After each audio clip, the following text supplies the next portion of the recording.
You know how your phone just knows there's a cat in a photo? Or how a streaming service suggests a movie that's just perfect for you?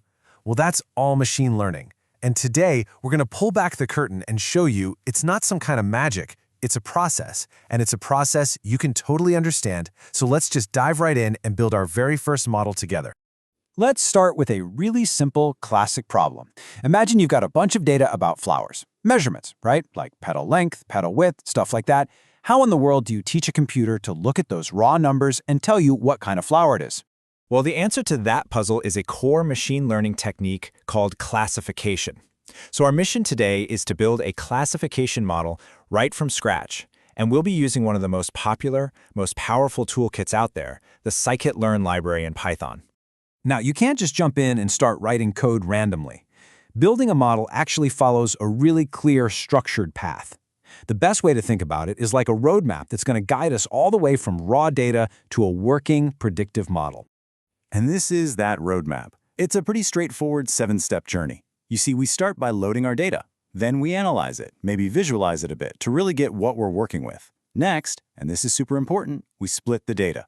Then we get to the fun stuff, training and testing our models, picking the best one, and finally getting it ready for the real world. We're going to walk through the most important parts of this process right now. So the raw material for our project is the famous iris dataset. It's a total classic in the machine learning world for a reason. It's got measurements for 3 different types of iris flowers. Our goal is simple. Build a model that can correctly guess the flower's name just by looking at its measurements. Okay, this next step is absolutely 100% critical.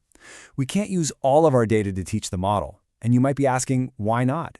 Well, think about it. If we did, we'd have no way of knowing if the model actually learned the patterns or if it just memorized the answers. So we split our data. A really common way to do it is an 80-20 split. 80% to train the model, and we keep that other 20% aside for a final exam. So let me say it again, because it's that important. The test set is the final exam. The model never, ever gets to see this data while it's learning. This is the only way we can get an honest, unbiased grade on how well it's going to perform on new information out in the real world. All right, our data is prepped and ready to go. Now it's time for the really exciting part. Let's actually build our very first classification model. And to really get a feel for the model we're about to build, we're going to take a quick trip back, way back, to the very dawn of artificial intelligence. You might be surprised to hear that our so-called modern algorithm actually has its roots way back in the 1940s and 50s. Back then, scientists were trying to create a mathematical model of a single brain cell, a neuron. And this work led directly to something called the perceptron, which is the very first model we're going to train today. At its heart, the perceptron is beautifully simple. It takes in all our flower measurements as signals. Then it learns to give each measurement a certain weight, basically how important it is. It adds all those weighted signals up, and if the total sum crosses a certain threshold, bam! It fires and makes a prediction, like, I'm pretty sure this is an iris setosa. Now here's a quick pro tip. Before we train, there's one little prep step that can make a big difference. See, algorithms like the perceptron can get kind of thrown off if our measurements are on totally different scales, like one is tiny and another is huge. So we use a tool called a standardizer to put everything on a level playing field. It's a simple trick, but it often gives our model a really nice performance boost. So we've built the model, we've trained it. Now comes the million-dollar question. Is it any good? How do we actually measure its performance? The #1 tool for this job is called a confusion matrix. And hey, don't let the name scare you off. It's really just a simple scorecard. It breaks down every single prediction our model made and shows us exactly where it was right and, well, where it was confused. Let's just break it down real quick. True positives and true negatives, those are our wins. The model nailed it. False positives and false negatives, those are our errors. A false positive is basically a false alarm, and a false negative is a miss. Seeing this kind of breakdown is so much more useful than just a single percentage score. And from this simple scorecard, we can calculate some really important metrics. Accuracy is the one everyone knows. It's just the overall percentage of correct guesses. But then you have precision, which asks, of all the times we predicted it was a setosa, how often were we actually right? And recall asks a different question. Of all the actual setosa flowers out there, how many did we manage to find? So we've built and evaluated a perceptron. That's awesome. But that's just one single tool in a massive, massive toolbox. So let's explore a couple of other really popular and powerful options. A fantastic alternative is the decision tree. So while the perceptron thinks with weights and thresholds, a decision tree works just like a flowchart of yes or no questions.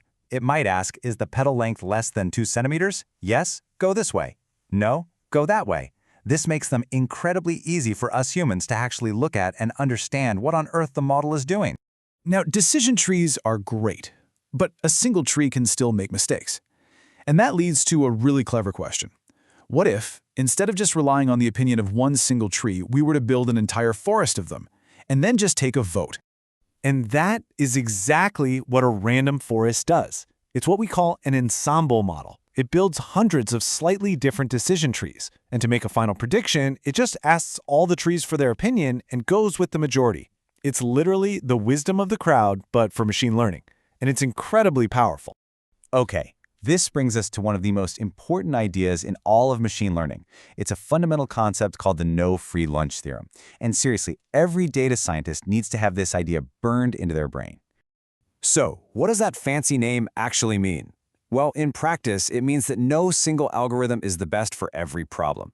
Not the perceptron, not a random forest, not anything. The best tool always depends on the specific data you have and the question you're trying to answer. And that is exactly why we always test a handful of different models, not just one.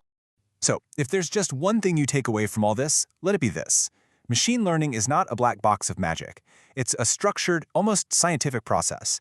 It's about understanding your data, thoughtfully picking a few tools from the toolbox, and then rigorously, and I mean rigorously, testing them to find out which one really works best for your specific problem. You know, we started with a really simple question about flowers, and in just a few minutes, we've walked the entire path, from raw data to a whole selection of evaluated models. The principles we just covered are the same whether you're classifying flowers, spotting spam emails, or even predicting stock prices. So the only real question left is, what problem are you going to teach a machine to solve next?